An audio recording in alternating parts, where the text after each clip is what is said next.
अपन पढ़ रहे हैं कोलाइडी अवस्था।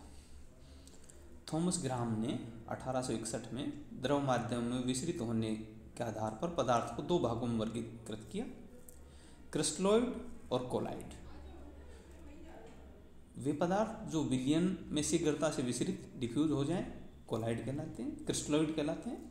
ये पदार्थ जानतो झिल्ली अथवा वनस्पति झिल्ली में से आसानी से गुजर सकते हैं।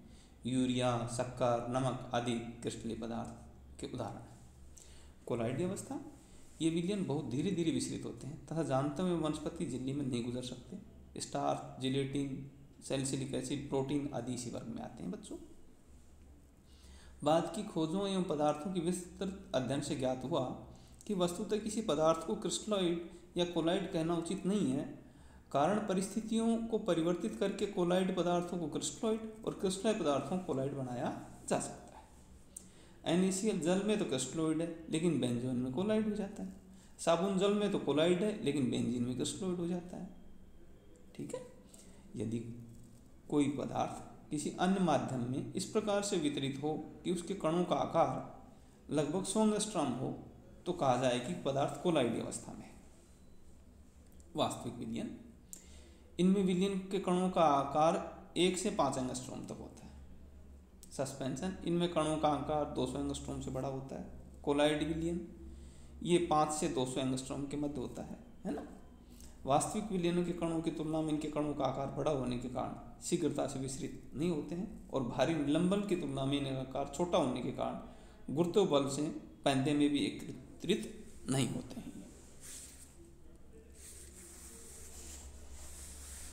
अपन तुलना करें वास्तविक और कोलाइड विलयनों की बेटा, तो जो वास्तविक विलयन है उनके बारे में बताऊं, ये स्वच्छ तथा पारदर्शी सममांगी विलयन होते हैं। इनमें कण फिल्टर पेपर वनस्पति से जानतो झिल्ली में से गुजर जाते हैं। इनके कणों को अल्ट्रा सूक्ष्मदर्शी की सहायता से भी नहीं देखा जा सकता है। इनके कण अधिशोषण या न्यूनतम दर्शाते हैं। ये ब्राउन गति या टिंडल प्रभाव दर्शाते हैं। जो कोलाइडी विलयन उनकी बात करें बेटा, ये कम पारदर्शी तथा विषमांगी होते हैं। इनके कण फिल्टर पेपर में से तो गुजर जाते हैं लेकिन वनस्पति तथा जानतो झिल्ली में से नहीं गुजरते। इनके कणों को अल्ट्रा सूक्ष्मदर्शी से देखा जा सकता है। इनके कण उच्च अधिशोषण दर्शाते हैं। ये इन समस्त गुणों को प्रदर्शित करते हैं। फिर हम बात करेंगे कोलाइडी विलयनों की। तो इनमें एक होती है वितरित या परिक्षिप्त प्रावस्था, डिस्पर्शन फेज। इसमें असतत तथा आंतरिक जो डिस्पर्शन फेज होती है जिन्हें कोलाइडी कण कहते हैं, ये वास्तविक विलयन बनाते हैं। फिर डिस्पर्शन मीडिया, ये बाह्य प्रावस्था की रचना है जिसमें ये कोलाइडी विलयन बनता है। फिर हम कोलाइडों का वर्गीकरण। वितरित प्रावस्था गैस, वितरण का माध्यम द्रव। कोलाइड तंत्र का नाम होगा झाग या फोम। और साबुन विलयन इसका एग्जाम्पल है। गैस और ठोस, ठोस फोम कहते हैं। फ्यूमिंग पत्थर, रबड़, आइसट्रीन, ये इसके एग्जाम्पल हैं। द्रव और गैस, द्रवों के वायुसोल कहते हैं। कोहरा, बादल, कीटनाशी दवाइयाँ, ये इसके एग्जाम्पल हैं। द्रव और द्रव, ये पायस कहलाते हैं। दूध, इमल्सीकृत तेल व दवाइयाँ इसके एग्जाम्पल हैं। द्रव और ठोस, जेल कहलाते हैं।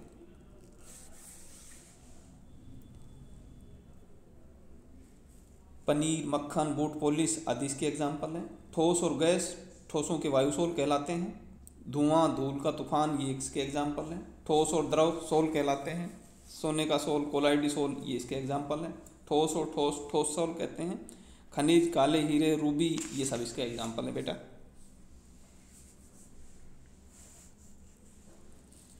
फिर ये होते हैं द्रव स्नेही और द्रव विरोधी। द्रव स्नेही वास्तविक विलयन के कणों से कुछ बड़े कण होते हैं और द्रव विरोधी अनेक कणों के झुंड में ये वितरित होते हैं।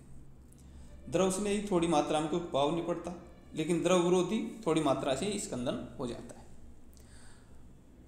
उत्क्रमणीय एवं बार बार अवक्षेपित होने के कारण ये पुनः वितरण माध्यम में मिल जाते हैं। और अनुत्क्रमणीय एक बार अवक्षेपित होने के बाद पुनः कोलाइडी विलयन में मिलते नहीं है। मैडम, ये लाइब्रेरी बंद थोड़ी हुई है? नहीं, खुली है। ठीक है। फिर है परासरण दाब उच्च और हिमांक का अवनमन उच्च वाष्प दाब उच्च। और जो दूसरे वाले हैं बेटा द्रव विरोधी, उनमें पराशरण दाब कम, हिमांक उच्च, वाष्प दाब कम। ये विद्युत कण का संचलन करते हैं और इनमें विद्युत कण का संचलन बहुत ही सुगमता से हो जाता है। इनका पृष्ठ तनाव जल से कम होता है और इनका पृष्ठ तनाव लगभग जल के बराबर होता है। तो ये थे बेटा अपने